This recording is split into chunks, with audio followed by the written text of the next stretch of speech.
Current conditions at 7:30 p.m. around the region, 95 at LaGuardia and JFK, 92 in Newark, it's 95 in White Plains, up in Peekskill it's 95 and 82 out in Islip and 86 in Bridgeport and New Haven. Or Academy Street in this city.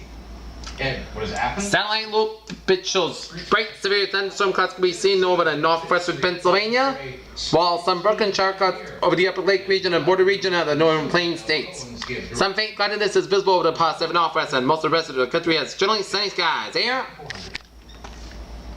Rhyming term for a boxing foul. And today, showers and thunderstorms spread over the Northern States into the lake region. There's also a chance of some shower activity over the Southern United States and over the coastal portions of the Pacific Northwest, and sunny skies prevailed over most of the rest of the country. Yeah. Okay, let's take a look at our forecast here for tonight. Partly cloudy and muggy, low about 71 to 76 degrees, winds south about 10 to 20 miles per hour, precipitation about 10% tonight. For tomorrow, hazy and hot and humid, high 91 to 93 degrees. And for the 3-day forecast, Friday, Saturday, and Sunday, hazy and hot, and temperature daytime highs will be average between 90 and 95, while overnight lows will be average between 70 and 75 degrees throughout the period here. And winds southerly at 10 to 20 knots tonight for the Bowden, and winds 3 to 5 miles tonight, and 1 to 3 feet on the Sound. Sunday, York high tide 11:40 p.m., and Fire Island high tide 11 to 1 p.m. And Gordon and God, you check back with needles for mealybugs. At present, use malfinder activate. Tomato, silk, fat, the bullnut suckers, tying main stems careful to stakes, and zinnias cut faded blooms and spray with Benamil to prevent mildew, and fruit trees spray again with general purpose formula and English daisy plant seed. Sunset 8:25 p.m. rise tomorrow 5:39 a.m. Sets about 11:06 p.m. for the moon and rise tomorrow 10:51 a.m. New moon July 12th, first quarter moon July 20th, full moon July 21st, 1:54 p.m. and August 3rd, last quarter moon. Change one letter in the Mars sets about 11:26 p.m. and Jupiter sets about 10:32 p.m. and Saturn sets about 11:09 p.m. Here. Resin, right. And that's gonna be it for weather. I'm Bob Harris, and I'll Jerry Gerard of the sports after this commercial break. Stay tuned. Those of this religious affiliation to buy land. Jerome was Catholic. Good. The chorus 1200. We're glad they came along. Fly Delta nonstop to Fort Lauderdale. Choose from 8 daily nonstops, including Wide Ride Lockheed, L1011 TriStar Save with Delta Night Coach and Round Trip Supreme.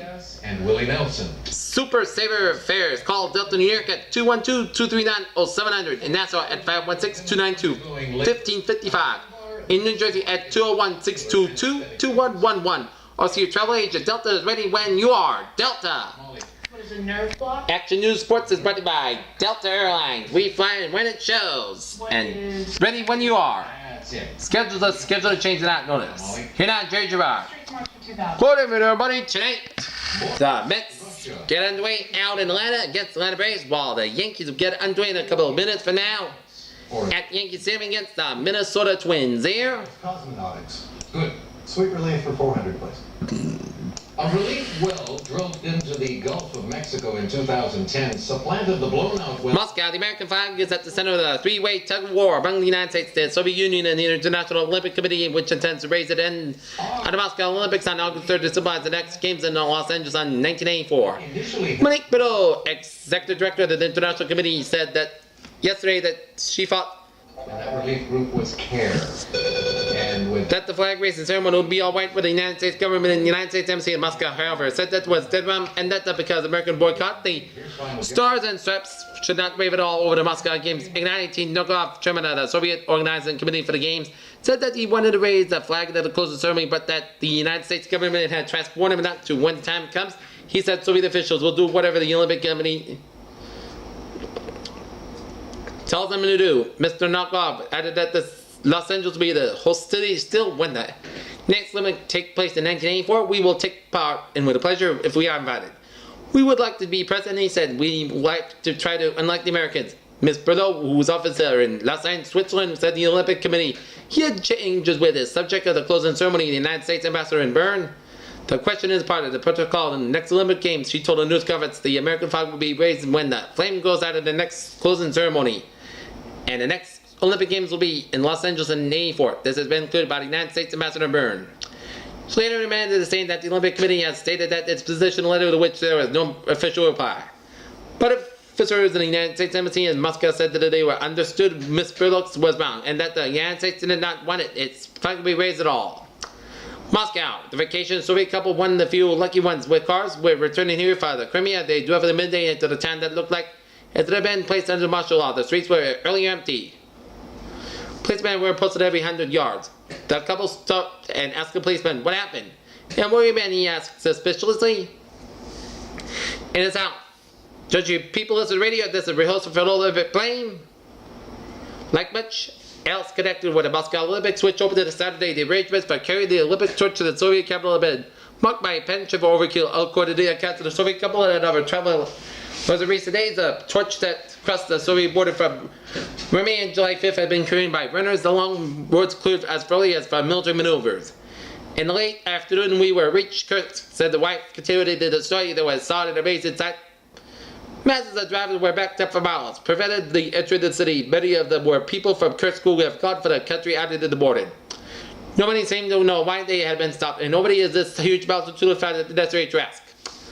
The warnings on what the guard against the foreign Olympic visitors said that the force continued to profit, and according to Muscovite, who say that he had heard from the special security experts lectured at all places of work. The report that pirates were warned against the Central Intelligence Agency armed with poisoned chewed gum for Soviet children have been long been discounted by Western residents until it's a business and lend a measure of credence. A Soviet official guessed at a festive Bastille Day reception at the French embassy had summoned a good French champion in his manner. He is Great American correspondent on the credit floor was monstrous.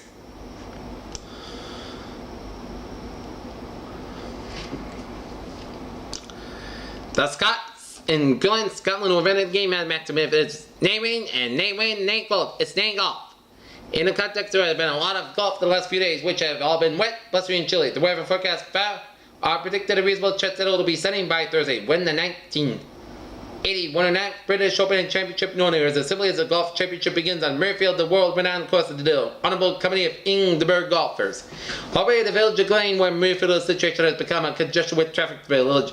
21 miles east of Edinburgh has no traffic lights or even stop signs that it's really possible for pedestrians to penetrate the two opposite streams of traffic across the main street. Today, the spectators had no choice of wonders to enjoy a practice round involving Jack Nicklaus and Tom Watson against Tom Weiskopf and Annie North, or when shots chased them from the course of visited a tented village in a complex of merchants, deserted hospitality enclosures. And the entire rotation of the tournament venues, no course is more respected than Muirfield. Experts may say they differ on a degree of difficulty, but they all agree on the first test of golf anywhere. The flag sticks are part of them are visible at all but one hole. The 10th, the approach shot at the uphill 475-yard par 4 hole is one of the blind spot of the course. Ben Crenshaw played Mayfield for the 4th time today. He said they could take the master in all its innocence. "You have to learn a lot," he said. "With your wind coming from every direction on every hole, you have to think about each shot, how you want to hit it. The greens are very subtle and they take a lot of reading with their beautiful little bars breaks. You ought to be sure to what you're doing." Nicholas said earlier this year that Muirfield was the best in course in Britain and in the best condition. He has given the name Muirfield to his golf club in the outskirts of Columbus, Ohio, partly because he won the first of their 3 British championships here in 1966, and partly because he matters the golf color so much. It requires a shot making and a lot of discipline. It's not a golf course where you can take your game and you hope that the course will adjust. You got to adjust to what the course will give you. It is imperative to keep the ball in the play. The rough is tenacious and unforgiving, and there isn't much of it. On the first hole of the practice round today, Nicholas found the fairway to be only 20 paces wide. He was delighted to find himself hidden in that narrow neck and between a bunker on a left and a rough and a right. He's saying, "Maybe I'm hitting it straighter than I used to." Muirfield's rough and so abundant that Doug Sanders once said he would like to have a hay concession here. The bunkers and management works the rod in a ball that strays, even so suddenly would drop into the sand and not jump out under any circumstances. The steep front walls of the most bunkers are serviced with bricks or turf, and Nicholas has said they will look at that if they have been done in any master mason. One fairway bunker number 17 is almost man deep. Above everything, Mr. Muirfield is a test of driving straight and low. The bold drive pays off in the air. Time and drive can cause problems. Muirfield in the gem in the lovely East Lothian district of Scotland sits on a gentle slope overlooking the soft shore of the Firth of Forth. The layout is unlike the most of the links of courses such as the St. Andrews Commercial and left from St. Anne's, who go straight up for 9 holes and come back for 9 straight holes. The first 9 here are arranged in a clockwise loop, and the second 9 win counterclockwise inside the loop. Except for the third and fourth and the fifth holes, nowhere to do as many as the 3 consecutive holes. Consecutive holes follow the same direction, so the wind never constantly with against play comes from all directions. Here.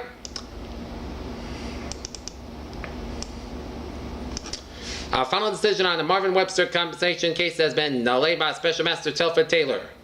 Mr. Taylor ruled that last week that the compensation that the New York Knicks were forced to give the Seattle Supersonics after the Knicks signed Webster as a 1978 free agent was excessive. Yesterday, Mr. Taylor granted a request by the Supersonics that he reconsider his decision. After signing the 7-foot center, the Knicks were ordered by Larry O'Brien, the National Basketball Association Commissioner, to compensate the Sonics with Lonnie Shelton and Ford, and also a first-round draft trust and $450,000. In May 1979, Mr. Taylor refused to overturn the award, but after 2 federal court appeals, the matter went back to Mr. Taylor on July 17 with versus earlier decision, and O'Brien was then ordered to reduce the compensation award. O'Brien was to review the matter this week before he was advised that Taylor had again taken the matter under advisement, and they requested the Supersonics. The United States Tennis Association faced a threatened Paley's boycott of the Open Championship here next month and proposed that a committee consisting of 2 association officials and 2 Grand Prix supervisors be formed as the active ultimate of 40 in the tournament. The proposal was then presented to Harold Solomon, head of the Association of Tennis Professionals, who said tonight, I would say there will be an 80 to 9% chance that there will be no boycott. There are 4 Grand Prix supervisors appointed by the Men's International Tennis Council. They attended the major world tournaments in an effort to improve the officiating. Last Saturday, Solomon warned that the ATP members would boycott the Open if the Grand Prix supervisors were not given a final authority in any disputes. The Tennis Association had not planned to give them such authority. Solomon's demand that stemmed from an occurrence at the recent French Open, in which the tournament championship revealed the Grand Prix supervisor in a dispute over the schedule of the men went to kill a various match. As a result, the International Council fined the French tournament organizers $2,800. Pittsburgh Eddie Johnson, the former coach of the Chicago Blackhawks, was named the head coach of the Pittsburgh Penguins yesterday.